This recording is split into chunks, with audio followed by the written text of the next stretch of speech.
वहीं दतिया में कांग्रेस उम्मीदवार और 2 बार के विधायक रह चुके घनश्याम सिंह का कहना है कि वो नरोत्तम मिश्रा के खिलाफ चुनाव लड़ने की तैयारी में थे, लेकिन अब उनके मैदान में ना उतरने से उनको पहले ही बोनस पॉइंट मिल गया है।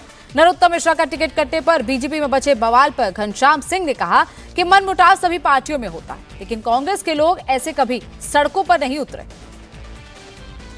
बात करने के लिए हमारे साथ हैं इस वक्त घनश्याम सिंह जी। सर, सबसे पहला सवाल, जो असंतोष बीजेपी में दिखा, कार्यकर्ताओं ने तोड़फोड़ की, बीजेपी कार्यालय पर कब्जा किया, इस बगावत के सहारे घनश्याम सिंह जी चुनाव लड़ने जा रहे हैं कि वहां तो विद्रोह हो चुका है, या कोई प्लान है? देखिए, चुनाव तो पहले ही लड़ने जा रहा था मैं, और नरोत्तम मिश्रा जी के खिलाफ ही लड़ने जा रहा था। कहीं कोई डर भय नहीं था। चुनौती थी, लेकिन उसका सामना करते, उनको भी हराते। ये तो परिस्थिति अचानक निर्माण हो गई। इसके भय पे, इसके बल पे थोड़ी मैं चुनाव लड़ने आया था। ये तो एक बोनस मिल गया, एक्स्ट्रा फायदा मिल गया हमको।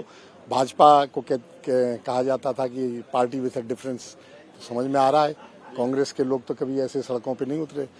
मनमुटाव भी होता है, गुटबाजी भी रहती है, हर पार्टी में रहती है, लेकिन ऐसा प्रदर्शन कांग्रेस में कभी नहीं हुआ जो भाजपा में हुआ। तो this is a party with a difference. जैसे ही टिकट मिला, आपने बात कही कि नरोत्तम मिश्रा रहते तो स्ट्रॉन्ग दावेदार थे, आशुतोष तिवारी को कोई नहीं जानता। ये कुछ अहंकार जैसी भाषा तो नहीं है? किसमें? मेरे में? कि एक आशुतोष तिवारी के लिए।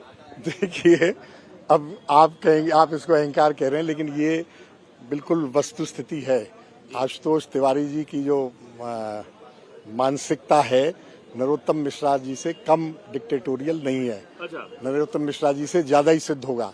वो सेवड़ा से टिकट चाह रहे थे, पिछले कुछ साल से काम कर रहे थे। आप सेवड़ा में जाके देख लीजिए, खासतौर से इंदरगढ़ में, जहाँ के उनके मौसी के लड़के सुरेंद्र भदौलिया जी को उनने जिला भाजपा अध्यक्ष बनाया था।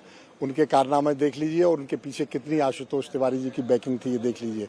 उनके तो जब आप कह रहे हैं कि डिक्टेटोरियल दोनों थे, दोनों डिक्टेटरशिप करते थे, तो फिर कमजोर कैसे हुए कि आपने बोला कि वो नरोत्तम जी? नहीं, कमजोर, देखिए वो मानसिकता की बात है।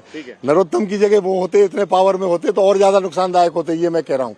आशुतोष तिवारी जी की वो इतना पावर उनको नहीं था। केवल एक भाजपा का जिलाध्यक्ष था उनके पास, विधायक सेवड़ा में कांग्रेस का था, मैं था। जितना वो कर सके उतना उनने सब किया। वो मुंह से कहना अच्छा नहीं लगता, लूट खसोट दमन जितना यहाँ हुआ उतना ही वहां हुआ।